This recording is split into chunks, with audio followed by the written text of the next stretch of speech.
Puji Tuhan, silakan duduk Bapak Ibu yang kekasih. Hari ini bersama dengan orang percaya seluruh dunia, kita merayakan hari kematian Tuhan Yesus Kristus. Ada 3 poin yang saya ingin kita renungkan. Yang pertama, pada malam terakhir persekutuan di meja Paskah itu bersama Tuhan Yesus dengan murid-muridnya, dan yang ketiga darahnya, dan yang kedua darahnya, dan yang ketiga perkataan yang pertama yang Tuhan Yesus katakan di atas kayu salib. Kita mulai dari yang pertama, mari kita lihat di Injil Lukas pasalnya yang ke-22. Injil Lukas pasalnya yang ke-22 ayat 14 sampai ayat yang 20, kita melihat peristiwa perjamuan Paskah yang terakhir. Dalam Injil Lukas pasalnya yang ke-22, semua sudah dapat, jemaat Tuhan boleh mengikuti bacaan firman supaya kita melihat apa yang kita peringati hari ini, kita boleh melihat kejadiannya seperti 2000 tahun yang lalu.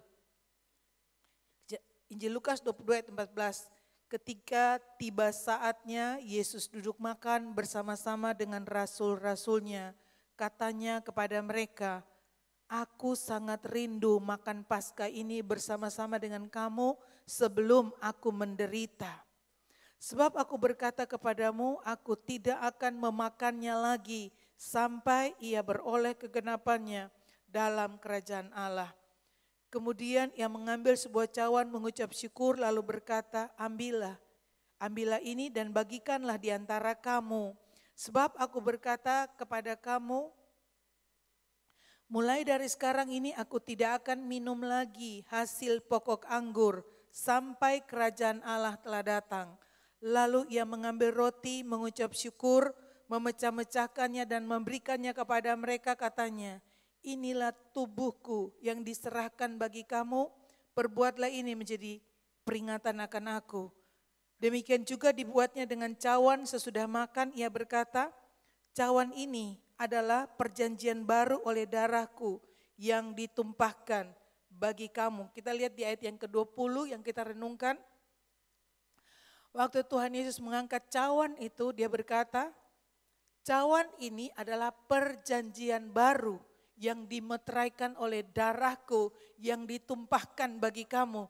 Bapak Ibu yang diberkati Tuhan, kita lihat kita berdiri atas perjanjian Tuhan. Sebab perjanjian Tuhan itu kuat dan dimeteraikan dengan darahnya sendiri. Dia memeteraikan perjanjian itu. Kalau kita mengikut Tuhan dengan perasaan kita, dengan kekuatan kita, kita tidak akan mampu untuk menang dalam tantangan-tantangan kehidupan di dalam dunia ini.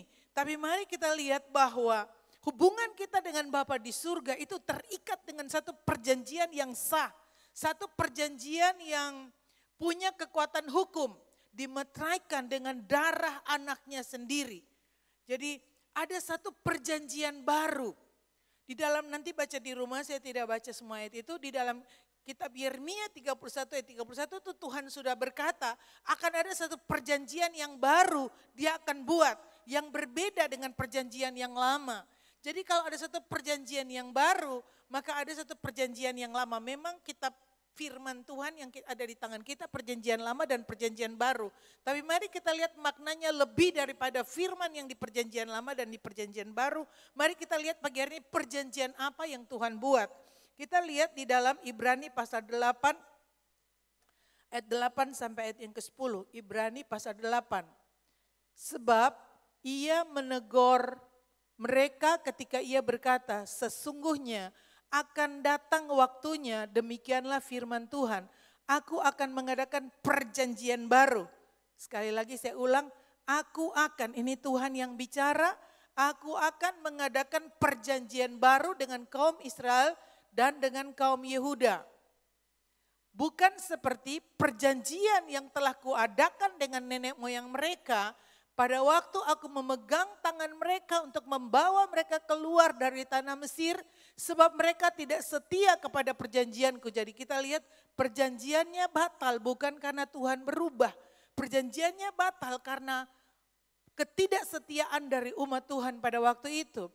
Ya, tangan mereka untuk membawa mereka keluar dari tanah Mesir sebab mereka tidak setia kepada perjanjianku dan aku menolak mereka. Demikianlah firman Tuhan. Karena mereka tidak setia kepada perjanjianku, aku menolak mereka. Ayat 10. Maka inilah perjanjian yang kuadakan dengan kaum Israel sesudah waktu itu. Di Yeremia sama Tuhan janjikan dan di perjanjian baru ini diulang kembali. Ini perjanjian barunya. Ini perjanjian barunya.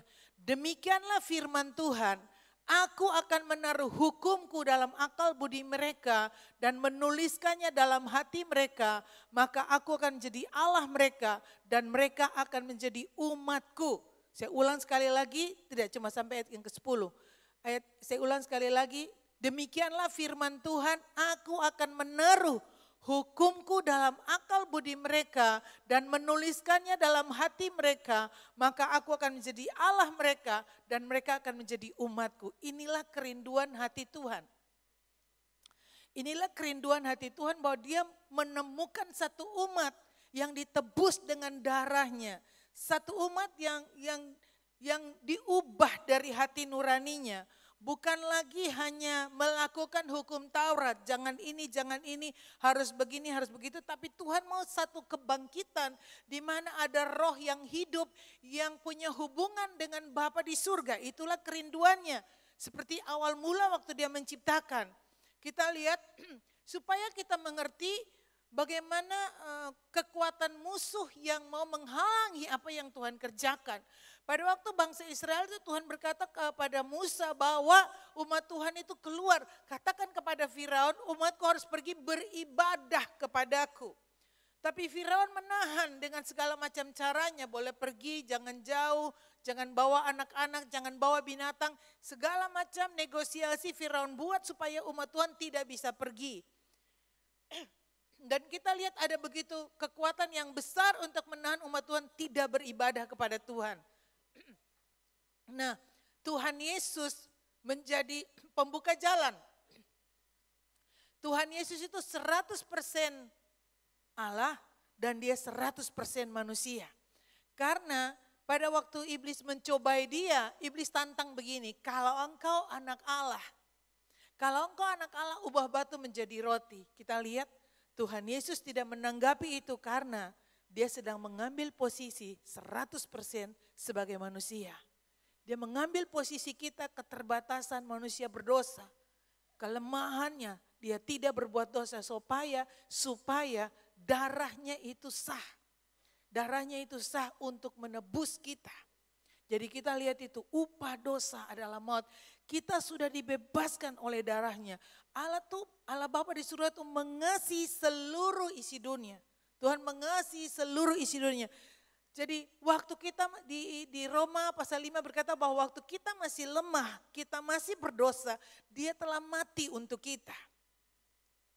Jadi karya salib Kristus itu adalah jalan keluar yang terakhir yang Tuhan sediakan satu-satunya untuk membebaskan manusia yang berdosa. Saya ulang sekali lagi, pengorbanan Tuhan Yesus Kristus di atas kayu salib adalah jalan keluar yang terakhir dan satu-satunya untuk membawa manusia keluar dari perbudakan dosa. Sebab dosa itu menghancurkan, dosa itu membuat malu, dosa itu membuat tidak berdaya, gagal, miskin, bodoh. Itu yang iblis mau supaya semua manusia hancur di dalam dosa. Tidak ada jalan keluar bagi kita untuk menolong diri kita sendiri keluar dari dosa. Mari waktu kita mau mengalaminya secara pribadi supaya kita membawanya kepada orang-orang yang kita cintai, orang-orang yang kita kasih dan mereka semua dibebaskan dari perbudakan dosa. Supaya kita bisa beribadah kepada Tuhan itu bukan harus menjadi pendeta, tapi hidup kita adalah hidup yang memuliakan Tuhan. Tepuk tangan bagi Tuhan, amin. Jadi Tuhan membuat satu perjanjian yang baru dimeteraikan oleh darahnya bahwa dia mau menaruh hukumnya, firmannya di dalam batin kita. Jadi kalau Alkitab kita tidak terbuka, tetap tertutup, kita tidak akan hidup dalam kemenangan. Kalau kita tidak pernah mau baca firman, kita biarkan Alkitab kita tertutup, maka kita tidak akan mengalami kemenangan itu.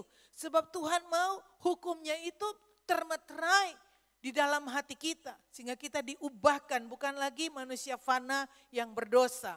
Men, jadi itu yang pertama kita lihat kerinduan Tuhan. Jadi perjamuan kudus yang sudah sering kita adakan seperti sebentar juga, itu kita menghampiri meja Tuhan. Kita menghampiri persekutuan dengan tubuh dan darahnya. Makanya ada di Ibrani katakan bahwa kita harus menghormati tubuh dan darahnya. Kita harus mengenang pengorbanannya, apa yang dia lakukan untuk menebus kita. Kalau kita lihat tadi di awal, kalau yang datang tidak terlambat tadi dan melihat sepotong gambaran dari film The Passion itu bagaimana penderitaan Tuhan Yesus dan dibacakan ayat dari Yesaya 53 itu dia dihancurkan, dia diremukkan karena kejahatan kita. Ganjaran yang mendatangkan keselamatan bagi kita ditimpakan kepadanya. Jadi ditanggung semuanya sehingga kita bisa dimerdekakan dari kutuk dosa. Kita bisa hidup tanpa melakukan dosa. Itu yang Tuhan kerjakan dan waktu kita datang di meja Tuhan maka lihat masing-masing pribadi kita. Masing-masing pribadi kita akan ditebus, akan menerima itu, diubah dari dalam. Kemudian yang kedua, kita lihat di dalam poin yang kedua, kita lihat di dalam Matius 27 ayat 50 sampai 51. Matius 27 ayat 50 sampai 51 dikatakan bahwa dengan suara Yesus berseru pula dengan suara nyaring, lalu apa? Menyerahkan nyawanya. Jadi Tuhan Yesus bukan dibunuh, Tuhan Yesus bukan mati karena penderitaan, tapi dia dengan rela menyerahkan nyawanya. Karena kasihnya, karena kesetiaannya dia menyerahkan nyawanya. Dia berseru dengan nyaring, menyerahkan nyawanya, lalu ayat 51. Dan lihatlah tabir bait suci terbelah dua, dari atas sampai ke bawah dan terjadilah gempa bumi dan bukit-bukit batu terbelah. Jadi pada saat Tuhan Yesus itu menyerahkan nyawanya, dia berkata sudah selesai, maka tabir bait suci. Nah apa artinya itu? Di dalam bait suci, di dalam zaman perjanjian lama, tata ibadah daripada bangsa Israel, maka umat Tuhan itu hanya ada di halaman. Di sana dosa mereka diperdamaikan dengan darah binatang. Dan hanya satu imam besar yang bisa masuk di ruang maha kudus. Membawa darah binatang untuk mengadakan pendamaian bagi umat Tuhan. Hanya satu imam besar dan sekali setahun. Imam besar itu hanya ada di ruang suci, mengatur meja roti, kaki dian dan mezbah dupa. Tapi pada saat Tuhan Yesus menyerahkan nyawanya, maka tabir yang memisahkan, tabir yang menutupi antara ruang kudus dan ruang maha kudus itu robek dari atas ke bawah lalu terbuka. Rahasia itu telah terbuka, pemisah itu telah dibukakan. Jadi ini artinya Tuhan mau setiap kita sudah bisa masuk di ruang maha kudus. Tepuk tangan bagi Tuhan. Amin. Dia menjadi imam besar satu-satunya bagi kita. Dan sekali kita baca itu dalam Ibrani pasalnya yang ke-9. Arti daripada apa yang Tuhan kerjakan itu di Ibrani pasal 9 ayat yang ke-12 sampai ayatnya yang ke-15. Ibrani pasal 9 ayat 12 sampai ayat yang ke-15. Oke, jemaat Tuhan mari ikuti. Dan ia telah masuk satu kali untuk selama-lamanya ke dalam tempat yang kudus, bukan dengan membawa darah domba jantan dan darah anak lembu, tetapi dengan membawa darahnya sendiri. Dan dengan itu ia telah mendapat kelepasan yang kekal. Sebab jika darah domba jantan dan darah lembu jantan dan percikan abu lembu muda menguduskan mereka yang najis sehingga mereka disucikan secara lahiriah, betapa lebihnya darah Kristus yang oleh roh yang kekal telah mempersembahkan dirinya sendiri kepada Allah sebagai persembahan yang tak bercacat dan menyucikan hati nurani kita dari perbuatan-perbuatan yang sia-sia supaya kita dapat beribadah kepada Allah yang hidup. Tetap tahan dulu ayat yang ke-14, saya hanya sampai di ayat yang ke-4, ayat 15 ya. Kita baca dulu ayat yang ke-14 sekali lagi. Betapa lebihnya darah Kristus yang oleh roh yang kekal telah mempersembahkan dirinya sendiri kepada Allah sebagai persembahan yang tak bercacat akan menyucikan hati nurani kita dari perbuatan-perbuatan yang sia-sia supaya kita dapat beribadah kepada Allah yang hidup. Ayat yang ke-15. Karena itu ia adalah pengantara dari suatu perjanjian yang baru. Tuhan buat perjanjian yang baru supaya mereka yang telah terpanggil dapat menerima bagian kekal yang dijanjikan. Sebab ia telah mati untuk menebus pelanggaran-pelanggaran yang telah dilakukan selama perjanjian yang pertama. Sekali lagi tetap ayat 15.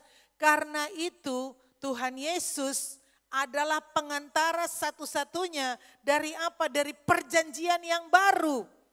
Ada satu perjanjian yang baru yang Bapa buat, Bapa di surga buat. Supaya mereka yang telah terpanggil dapat menerima bagian kekal yang dijanjikan.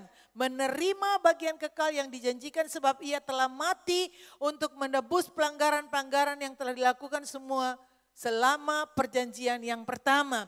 Sebab itu Bapak Ibu yang kekasih, mari lihat waktu kita menerima kasih karunia, kita menerima darah itu dengan iman.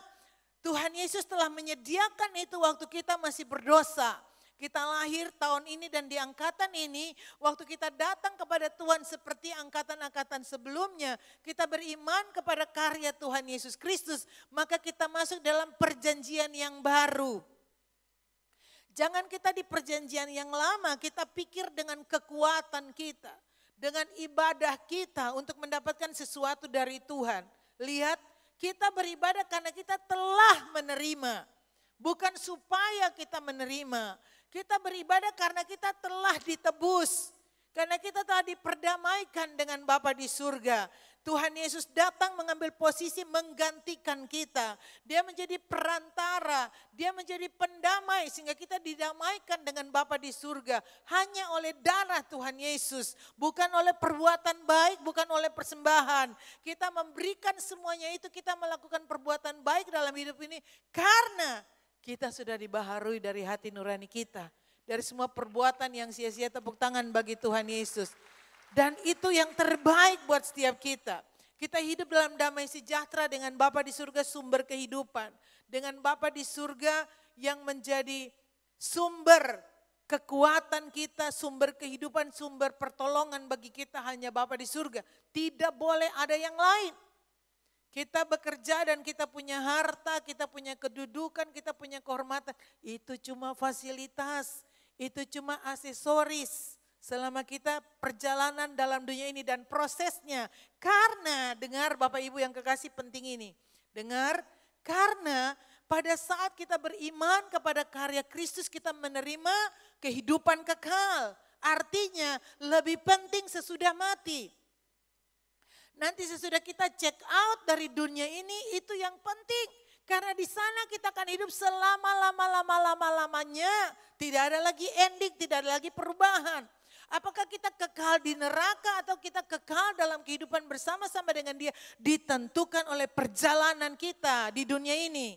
Perjalanan kita, proses yang kita jalani dalam kehidupan keseharian kita. Makanya firman Tuhan itu menjadi nasihat kepada kita. Persembahkanlah tubuhmu sebagai persembahan yang hidup. Jangan menjadi serupa dengan dunia ini. Jadi di dalam dunia ini perjalanan ada dua kelompok orang. Ada terbagi dua kelompok orang bukan dilihat agama. Tapi mari dilihat kelompok orang-orang ketebusannya, orang-orang kudusnya. Dan orang-orang yang tidak menerima Dia. Jadi harus ada perbedaan.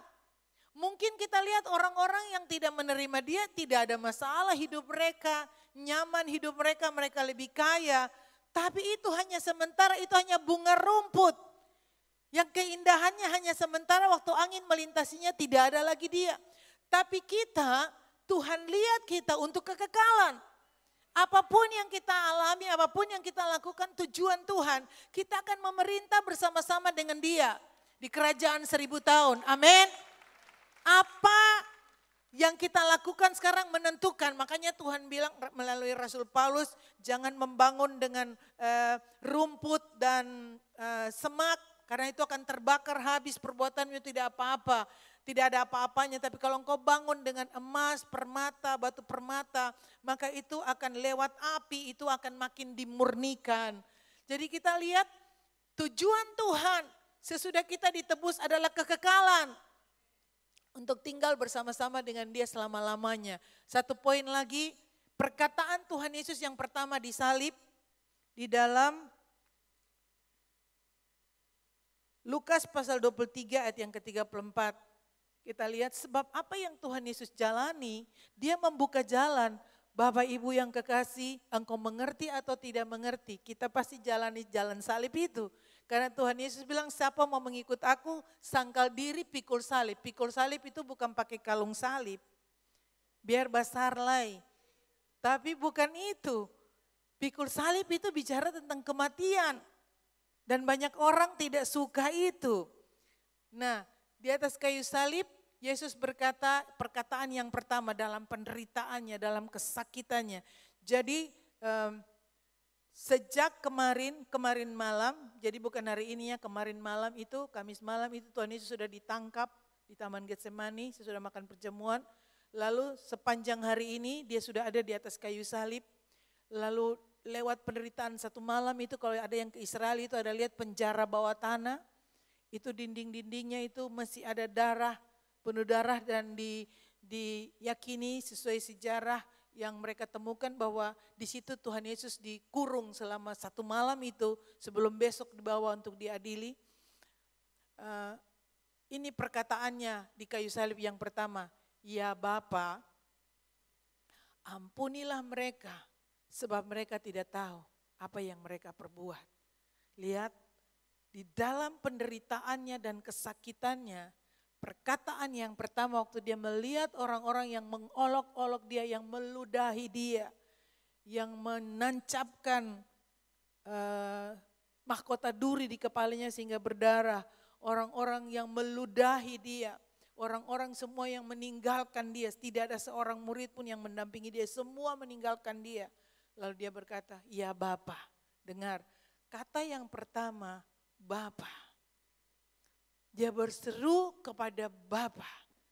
Dia tetap kenal Bapanya. Dia tetap kenal bahwa Bapa itu tidak pernah salah. Dia kenal bahwa dia punya Bapa yang mengontrol segala sesuatu. Dia berseru, Bapa. Lalu ampuni mereka. Dia melepaskan pengampunan. Sampai saat ini dia tetap melakukan hal yang sama. Dia Allah yang mengampuni, ampuni mereka sebab mereka tidak tahu apa yang mereka perbuat. Kalau engkau mau iring Tuhan, semua penderitaan kita tidak sebanding dengan penderitaan Tuhan Yesus. Kita belum sampai berdarah-darah seperti Tuhan Yesus. Jangan simpan dendam, jangan kepahitan dengan apapun yang kita alami. Mungkin engkau berkata engkau tidak mampu, engkau tidak sanggup. Tapi Tuhan Yesus sudah melewatinya. Dia tidak bersalah, dia tidak berdosa. Dia tidak ada kesalahan. Tapi dia membuka jalan itu bagi kita. Yesaya sudah menubuatkan bahwa penderitaan kita lah yang ditanggungnya. Kesengsaraan kita dipikulnya. Jadi kita tidak menderita sendiri, kita tidak sengsara sendiri. Amin.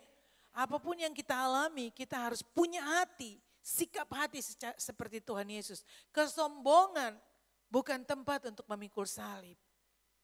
Tinggi hati, kesombongan, iri hati, egoisme, itu bukan tempat untuk memikul salib. Tapi penyangkalan diri, ketaatan bahwa Bapa, sedangkan Tuhan Yesus bilang kalau boleh cawan ini lewat, Tuhan Yesus minta, Bapa kalau bisa cawan ini lewat, tapi jangan kehendakku kehendakmu karena tidak mudah. Kalau bisa cawan ini lewat, maukah engkau berdiri bagi orang lain? Kalau Tuhan Yesus sudah mati buat engkau, maukah engkau berkorban buat orang lain? Temukan orang lain, berkorban buat orang lain. Ampuni mereka. Dia tahu, dia berseru tetap hubungannya dengan Bapa. Lihat sampai waktu di tengah-tengah disalib itu semua dosa ditimpakan kepadanya. Bapa memalingkan wajah. Makanya dia berseru, Allahku, Allahku, mengapa engkau tinggalkan aku? hubungan dengan Bapa, itu yang membuat Tuhan Yesus kuat. Bapa, ampuni mereka. Lepaskan pengampunan. Tidak ada satupun yang kau tidak bisa ampuni. Kalau tahun ini di mana engkau masih memperingati kematian Tuhan Yesus Kristus, mari lihat, dia mengasihi engkau, dia mengampuni, dia menyelamatkan, dia menebus, dia mendamaikan dengan Bapa di surga. Kalau hutang kita sudah dia bayar lunas, maukah kita melepaskan pengampunan buat orang yang berhutang kepada kita? Berhutang dalam tanda kurung, menyakiti kita, merugikan kita. Maukah kita menjaga hati kita sehingga tetap Bapa dipermuliakan? Tuhan memberkati.